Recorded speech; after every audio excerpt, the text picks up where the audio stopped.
Hi, I'm Micah, and I have 109 days to lose 47.2 pounds. Today is August the 13th, and I weighed in at 249.5 pounds this morning.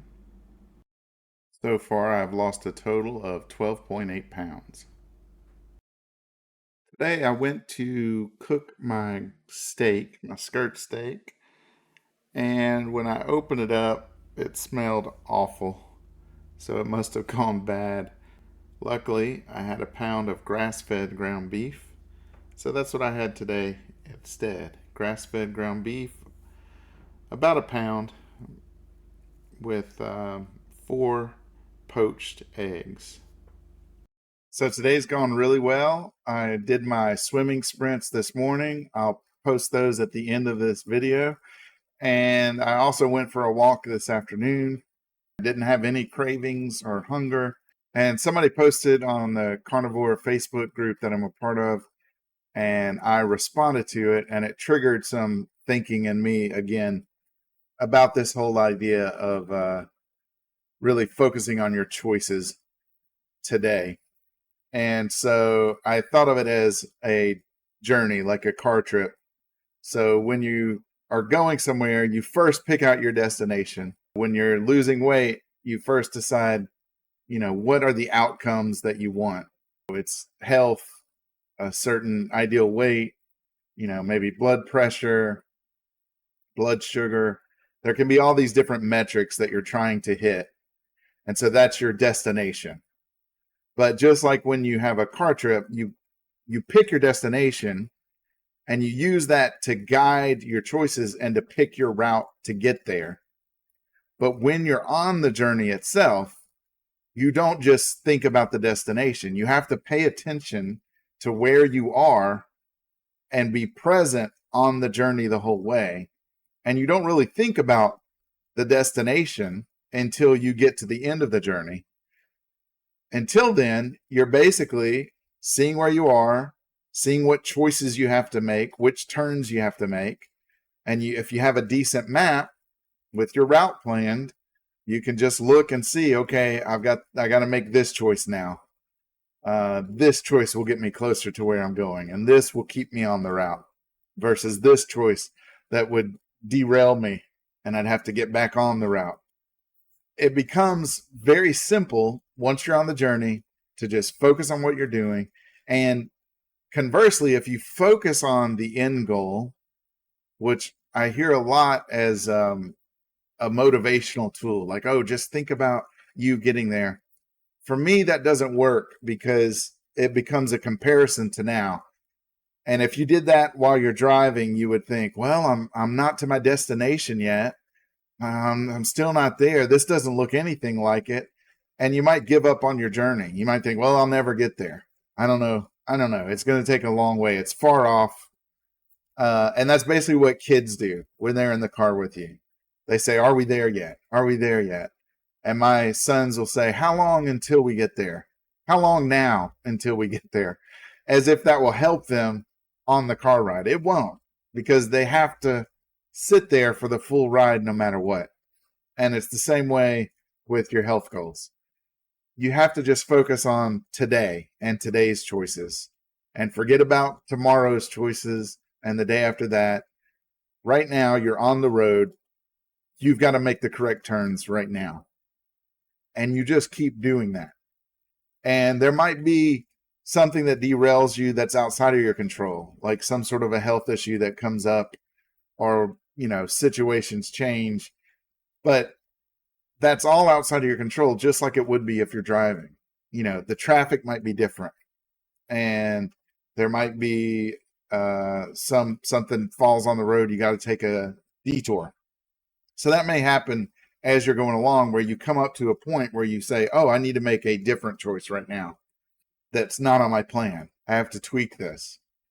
But you don't worry about that on your way. You just deal with what's coming up based on the end goal informing those choices of which turns to take.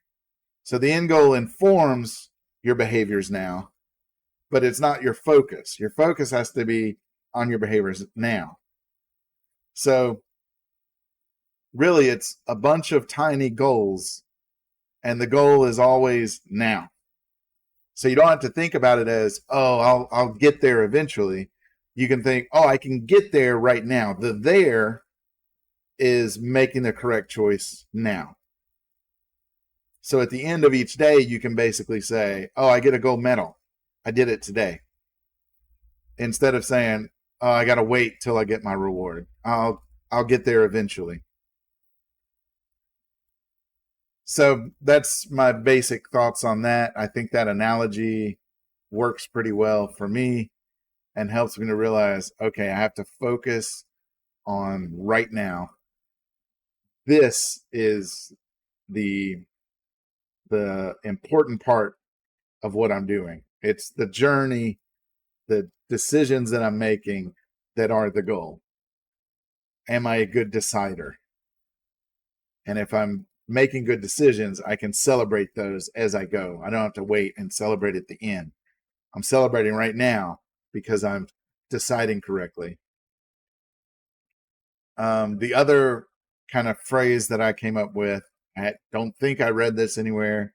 I haven't seen anybody say it before, but it's what you give to the present, the past keeps forever. So whatever you put into this present decision, if it's a good decision, it's going to be in your past as a good decision. If it's a bad decision, it's going to be in your past as a bad decision. So you're writing your own history with each choice. So focus on those choices. Actually guard that door and take it seriously. The other part of it is when you're going on a journey, sometimes there's if there's no time limit, if you just have to get there sometime, you might kind of be relaxed in the turns you make. You might think, well, I'll try out and see where this road goes for a little while because I don't have to be there right now. There's nothing going on. There's no reason to get there sooner rather than later. And so you may wander off the route, come back to it, wander off. It may delay you getting there. Whereas if you had a time limit, like, oh, I have to be there in an hour, then you might say, oh, you know what? If I have to be there in an hour, I'm going to set the time limit up and get there 15 minutes early because I don't know what might happen along the way. There might be some traffic or something occurring. So I'm going to try to actually get there 15 minutes early, and I'm going to really pay attention to these turns. I am going to look at the map. I'm not going to get sidetracked and detoured and think I have till later to get there.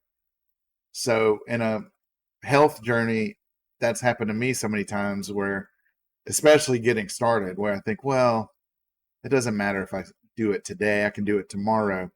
But if you were late to get to somewhere, which I am late to getting to my health, then you would say, oh no, I need to go right now. I'm not going to put this off till 10 minutes to leave. I need to leave right now. And then I need to make these decisions in the time as they come up to me. I don't need to put them off till later.